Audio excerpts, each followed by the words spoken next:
सबसे पहले आपको बताएं कि वज़ीर-ए-आज़म शहबाज शरीफ ने सऊदी वली-अहद मोहम्मद बिन सलमान से मुलाकात की। मुलाकात के दौरान army chief general Asim Munir भी मौजूद थे। मुलाकात में बाहमी और दो तरफा अमूर, पाक सऊदी अरब के साथ तजारती मामलात, इलाकाई और बैनुल-अक़वामी अमूर पर तबादला ख्याल किया गया। दोनों रहनुमाओं ने अस्करी अमूर में ताउन को भी फ़रोग़ देने पर बातचीत की। वज़ीर-ए-आज़म शहबाज शरीफ की दौरा सऊदी अरब के दौरान नायब वज़ीर-ए-आज़म इसहाक़ डार, वज़ीर आला पंजाब मरियम नवाज़, अहम वफ़ाक़ी वज़रा भी हमरा हैं। आलमी और इलाकाई पेशरफ्त बिलख़ुसूस गाज़ा और मशरिक़ वस्ता की सूरत हाल पर भी गौर किया जाएगा। आपको बताएं कि वज़ीर-ए-आज़म शहबाज शरीफ का पाकिस्तान की मुसलसल हिमायत करने पर सऊदी वली-अहद मोहम्मद बिन सलमान से इज़हार तशक्कुर। एक्स पर पैगाम में कहा कि सऊदी वली-अहद के साथ मुलाकात बाइसे एहसास है। तजारत, सरमायाकारी, तवानाई और सलामती के शोबे में पाक सऊदी अरब ताल्लुकात मजबूत बनाने पर बातचीत इंतहाई मुस्बत रही। मुलाकात में बाहमी ताउन के फ़रोग़ के लिए तामीरी गुफ्तगू हुई। दोस्ताना ताल्लुकात और खुशहाली के लिए मुश्तरका विजन की बदौलत बाहमी ताल्लुकात मुस्तहकम हो रहे हैं। मजबूत दो तरफा ताल्लुकात बाहमी इक़्तिसादी शराकत में तब्दील हो रहे हैं। मशरिक़ वस्ता और यूक्रेन में अमन के लिए सऊदी अरब का किरदार काबिल सताइश है। और वज़ीर-ए-आज़म शहबाज शरीफ ने सऊदी कारोबारी इदारों को खुसूसी सरमायाकारी सहूलत कौंसिल के तहत कारोबारी मौक़े तलाश करने की दावत दे दी। सऊदी वज़ीर और टास्क फोर्स के सरबराह ने पाकिस्तान के साथ इक़्तिसादी ताल्लुकात को मज़ीद गहरा करने में दिलचस्पी का इजहार किया। सरमायाकारी के मनसूबों को तेज़ करने और इन पर अमल दरामद को यकीनी बनाने के लिए इदारा जाती ताउन बढ़ाने पर तबादला ख्याल किया गया। फ्रीकैन का पाकिस्तान सऊदी इक़्तिसादी शराकतदारी को मज़ीद मुस्तहकम करने पर इत्तफ़ाक़ किया गया। मुलाकात में तवीलुल मुद्दती और बाहमी तौर पर मुफीद इक़्तिसादी ताल्लुकात को फ़रोग़ देने के लिए दोनों ममालिक के अज़्म पर जोर दिया गया। वज़ीर-ए-आज़म मोहम्मद शहबाज शरीफ सऊदी अरब के दौरे के दौरान मदीना मुनव्वरा पहुँचे, जहाँ गवर्नर मदीना मुनव्वरा शहज़ादा सलमान बिन सुल्तान ने एयरपोर्ट पर वज़ीर-ए-आज़म पाकिस्तान शहबाज शरीफ का इस्तकबाल किया। वज़ीर-ए-आज़म शहबाज शरीफ मदीना मुनव्वरा में रोज़ा रसूल सल्लल्लाहु अलैहि वसल्लम की ज़ियारत करेंगे। मस्जिद नबवी सल्लल्लाहु अलैहि वसल्लम में इबादत और नवाफिल अदा करेंगे और पाकिस्तान की तरक्की और खुशहाली के लिए खुसूसी दुआ भी करेंगे। नाज़रीन, अमेरिका में पाकिस्तान के सफ़ीर रिजवान सईद शेख कहते हैं कि अमेरिका के लिए सफरी पाबंदियों से मुताल्लिक मीडिया में बातें हो रही हैं। मीडिया में लिस्टें तरतीब देने का जिक्र किया जा रहा है। सरकारी तौर पर कोई चीज़ हतमी नहीं। वो दुनिया न्यूज़ के प्रोग्राम ऑन दी फ्रंट में बात कर रहे थे।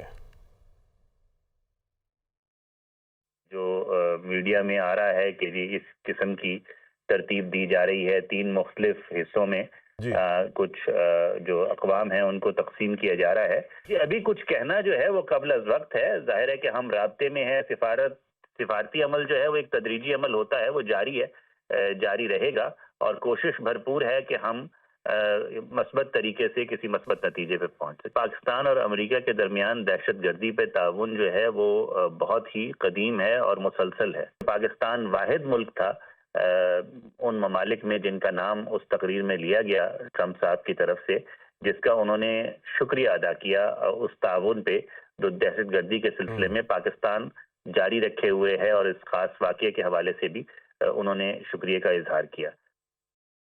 वज़ीर आला बलोचिस्तान सरफराज भुगटी कहते हैं कि अपनी सिक्योरिटी फोर्सेस को मजबूत करना हमारा फ़र्ज़ है। ऐसे कवानीन बना रहे हैं जो फोर्सेस को मजबूत करेंगे। तमाम वफाकी क़यादत कोयटा में बैठकर अब फैसले कर रही है जो खुश आइंद है।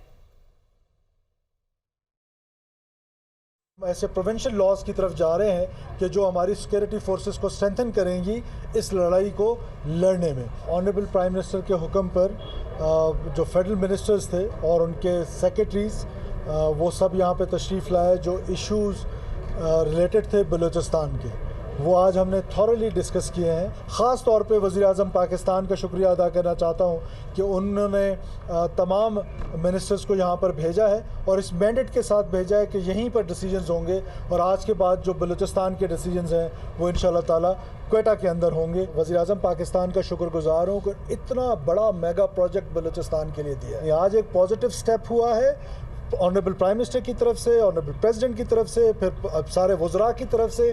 तो let's encourage it, let's appreciate it. वज़ीर ममलिकत बराए दाखिला तलाल चौधरी कहते हैं कि कौमी सलामती कमेटी में किसी नए ऑपरेशन की बात नहीं हुई।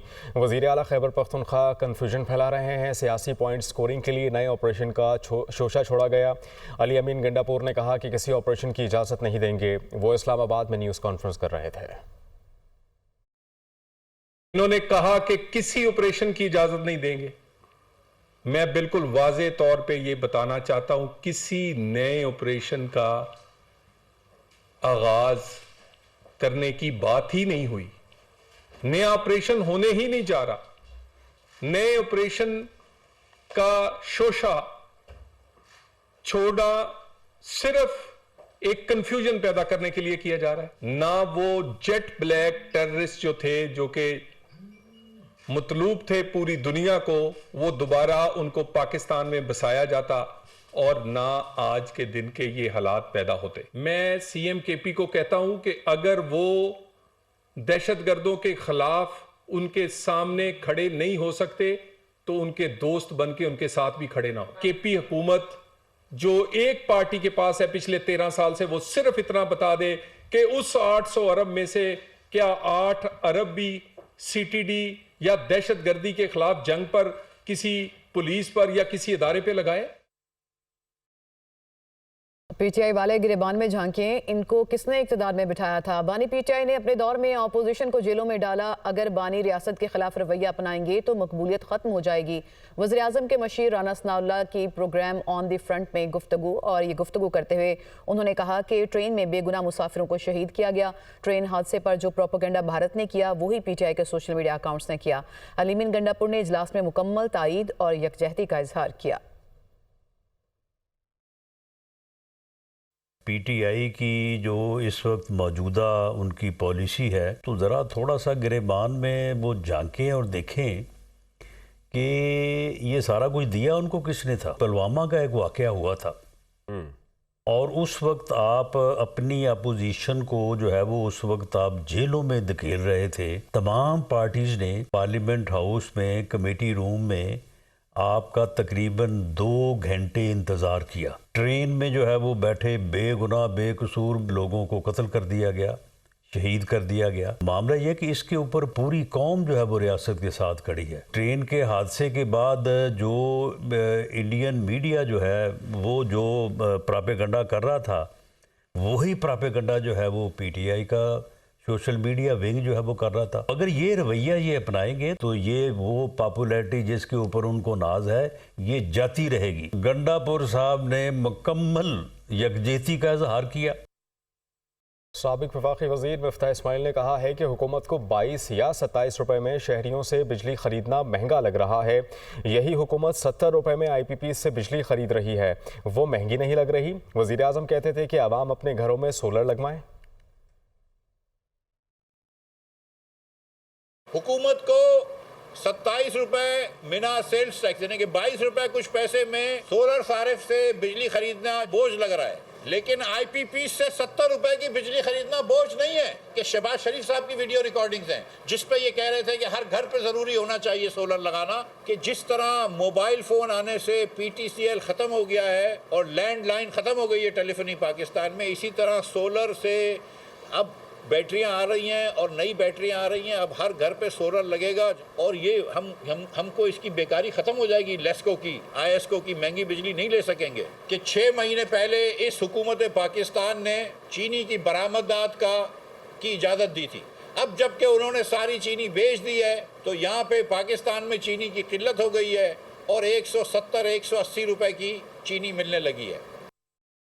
वज़ीर तवानाई सरदार अवैस अहमद खान लखारी कहते हैं कि मिफ्ताह इस्माइल ने गलत और बेबुनियाद अदादोशुमार पेश करके अवाम को गुमराह करने की कोशिश की। मौजूदा नेट मीटरिंग सार्फिन के मुआहदे पुराने निरखों के मुताबिक रहेंगे।